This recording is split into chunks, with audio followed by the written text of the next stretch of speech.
Vai!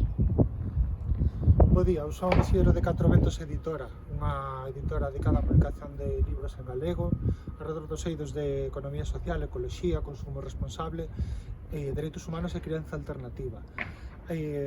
Ao respecto do galego hai moito que falar e moito que vivir, porque, bueno, ao longo do que vamos vendo, a medida que vamos vivindo, é que como galegos é unha cuestión identitaria falar galego.